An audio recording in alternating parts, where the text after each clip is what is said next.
आजम खां और अब्दुल्ला आजम की रिहाई को लेकर रामपुर के कारोबारियों ने वृंदावन में यमुना में कराया दीपदान। वहीं जनपद रामपुर के सपा सांसद आजम खां और उनके पुत्र अब्दुल्ला आजम की रिहाई और उनके परिवार के कष्ट निवारण के लिए कारोबारी ने वृंदावन में यमुना के तट पर 108 दीपों का दान अनुष्ठान के साथ कराया। कारोबारी ने कहा कि जन्माष्टमी के अवसर पर कराया गया दीपदान सपा सांसद के परिवार की मुश्किलों को दूर करेगा। उन्होंने यही आशीर्वाद मां यमुना और भगवान श्री कृष्ण से मांगा है। सिविल लाइंस निवासी सपा से जुड़े कारोबारी नवीन शर्मा ने कृष्ण जन्माष्टमी के पावन पर्व पर वृंदावन में यमुना नदी के घाट पर सपा सांसद आजम खान और उनके बेटे अब्दुल्ला आजम के कष्टों के निवारण के लिए अनुष्ठान करके 108 दीप प्रज्वलित कर उन्हें प्रवाहित किए। इसके बाद ब्राह्मणों को भोजन भी कराया। नवीन शर्मा ने बताया कि यहाँ की मान्यता है कि जन्माष्टमी पर जिस व्यक्ति के लिए दीपदान का अनुष्ठान किया जाता है उसके हर बिगड़े काम पूरे होते हैं और उसके जीवन में खुशियों का आरंभ होता है। ये अनुष्ठान उस व्रत के बराबर होता है जो जन्माष्टमी के दिन रखा जाता है। दीपदान के दौरान सामूहिक आरती की ओर दक्षिणा भी दी गई। राधे, आज जन्माष्टमी के उत्सव पर मैंने आज वृंदावन में केसी घाट पर 108 दीपदान का आयोजन किया। वो आदरणीय आजम खां साहब और अब्दुल्ला आजम साहब के लिए अनुष्ठान मैंने इस केसी घाट वृंदावन में करा था।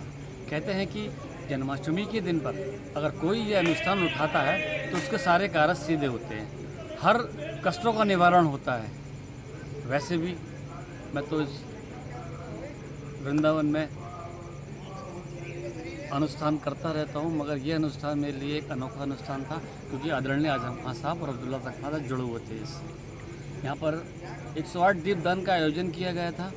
जो आयोजन आरती जमुना जी की आरती से ख़त्म हुआ था और उनकी अनेक जो भी पूजा क्रम से होती है वो मैंने यहाँ 1.5-2 घंटे का पूरी आयोजन करवाया था। क्यों?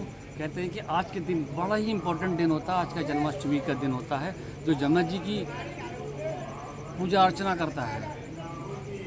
एक बार फिर आदरणीय आजम खां साहब और अब्दुल्ला आजम खां साहब की सारी कष्टों का निवारण होना चाहिए जो 18 महीने से कारावास झेल रहे हैं।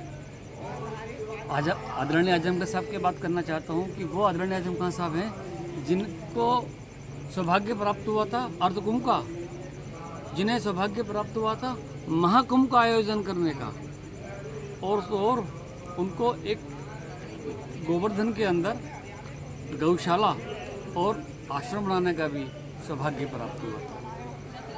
मैं हर बुद्धिजीवियों से ये हाथ जोड़कर प्रार्थना करता हूँ कि आदरणीय आजम खां साहब के लिए प्रार्थना करें, उनके कष्टों का निवारण होना चाहिए जो अब उसका अंत होना निश्चित होना चाहिए। कहते हैं कि भक्ति में बहुत शक्ति होती है। अगर कण-कण में शंकर हैं तो रामपुर वासियों के रोम रोम में आदरणीय आजम खां साहब बसे हुए हैं।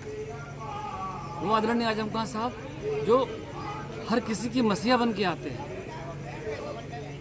वो हमारी धरोहर है भारत की, उसे संभालना चाहिए, उसे नष्ट ना करना चाहिए।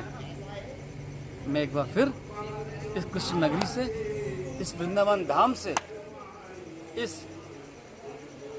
जमुना जी के घाट से, केसी घाट से एक बार फिर उनकी कष्टों का निवारण हो, उनका